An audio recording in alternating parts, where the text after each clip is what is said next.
নমস্কার, আমি RD ENT সেন্টারের তরফ থেকে বলছি। আচ্ছা, আমার কাছে একজন পেশেন্ট, আমারই অ্যাকচুয়ালি উনি আমার কাছে এসেছিলেন বেশ কিছুদিন আগে।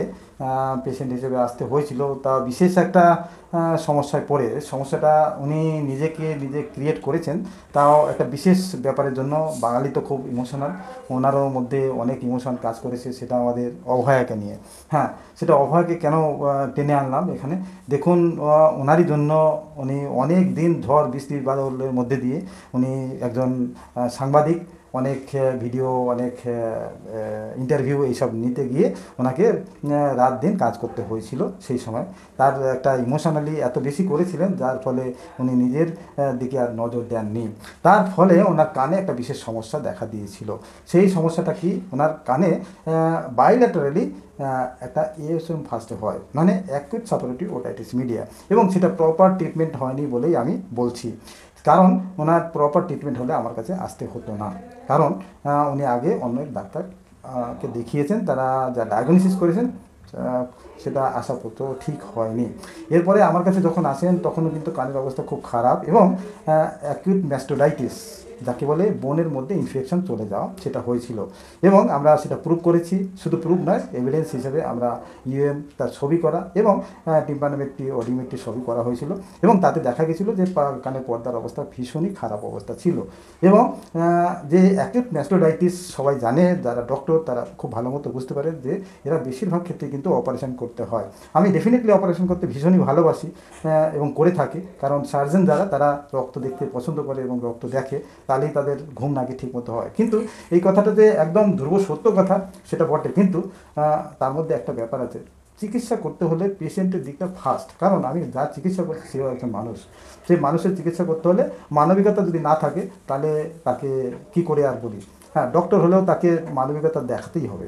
অতএব ওনাকে চিকিৎসা কিন্তু আমি কনজারভেটিভ করেই করবো বলে ঠিক করেছিলাম, এবং সেটাই করেছি। এবং আপাতত ওনার কানের পর্দা কিন্তু একদমই ইনট্যাক্ট, প্রথমেও ছিল, রিট্রাক্টেড ছিল, এবং অ্যাকিউট ম্যাস্টোডাইটিস, পরে মার্কস ম্যাস্টোডাইটিস হয়, এবং তার চিকিৎসা একটু লং টার্মে করতে হয়, এবং করার ফলে কিন্তু উনি এখন পর্দাটা অনেকটাই ভালো আছে। পর্দা কিন্তু ইনট্যাক্ট, প্রথমে ছিল, এখন আছে, এবং এখন কিন্তু নর্মালের দিকে চলে যাচ্ছে। আমরা টিম্পানোমেট্রি করে সব কিছু কিন্তু বুঝতে পারি, প্রেশার কীরকম ধরনের চেঞ্জ হচ্ছে দিনের পর দিন, সেটাও কিন্তু আমরা ফলো আপ করছি। এবং আমরা সবগুলো টিম্পানোমেট্রি সবসময় প্রিন্ট আউট করি না। হ্যাঁ, কী দরকার আছে, নিজে দেখলেই তো হয়ে যায়। কারণ কি, আমি বুঝতে পারি যে ওনাকে বুঝিয়ে দিচ্ছি যে কখন কতটা প্রেশার চেঞ্জ হচ্ছে, আগে কত ছিল এখন কত হচ্ছে, আস্তে আস্তে চেঞ্জ হয়ে এটা জিরোর দিকে চলে আসা মানে ওনার নর্মাল হয়ে যাবে। এবং দুটো দিকে কার্ভ কিন্তু এ টাইপেরই রয়েছে। হ্যাঁ, কিন্তু একটু ডেভিয়েশন থাকার জন্য ওটা আমরা বলে থাকি সিএস আর কি। যাই হোক, ওটা কিছু সমস্যা না, ওটা আস্তে আস্তে নর্মাল হয়ে আসবে। এবং ওনাকে আমি যে কাজটা করাচ্ছি সেটা হলো, এক নম্বর হলো পর্দার স্ট্রেংথ বাড়ানোর জন্য আমরা কতগুলো জিনিস আছে যেগুলো দিয়ে আমরা পর্দার এপিথেলাইজেশন, নিওভাস্কুলারাইজেশন, নিও অ্যাঞ্জিওজেনেসিস, এবং কোলাজেনেশন, এবং ডি এপিথেলাইজেশন পুরোটাই কিন্তু করা যায় সেই ওষুধের মাধ্যমে। সেটা যদিও আমরা বলি ওষুধ, সেটা কিন্তু ওষুধ নয়, কতগুলো নিউট্রিয়েন্টস যেগুলো দিয়ে, এইগুলো সাপ্লিমেন্ট দিয়ে করা যায়, সেগুলোও করা হচ্ছে। অ্যাট দ্য সেম টাইম ওনাকে exercise, so best thing for the health is the exercise, সেটা কানের পর্দার জন্য এক্সারসাইজও করা হচ্ছে। অর্থাৎ অটোমেটিক্যালি ওটা কিন্তু নর্মাল। এখন কেউ দেখে যদি কানটা দেখে তাহলে বুঝবে যে একদম পুরো নর্মাল আছে, কিন্তু ভেতরে প্রেশারের যে ডিফারেন্স আছে সেটা একমাত্র টিম্পানোমেট্রি করলে কিন্তু বোঝা যায়। এটা আমি দিনের পর দিন করে দেখছি, এবং প্রেশারে চেঞ্জ হচ্ছে, ওনাকে বোঝাচ্ছি, দেখুন এই থেকে এই হলো, এই থেকে এই হলো, দেখুন কীভাবে ঠিক নর্মালাইজ হচ্ছে। সেই আমি ওনাকে একটু বলতে বলবো উনি কেন আমার কাছে আসতে হলো, ওনার এই পরিস্থিতিটাই বা কেন হয়েছিল, উনি একটু বলুক।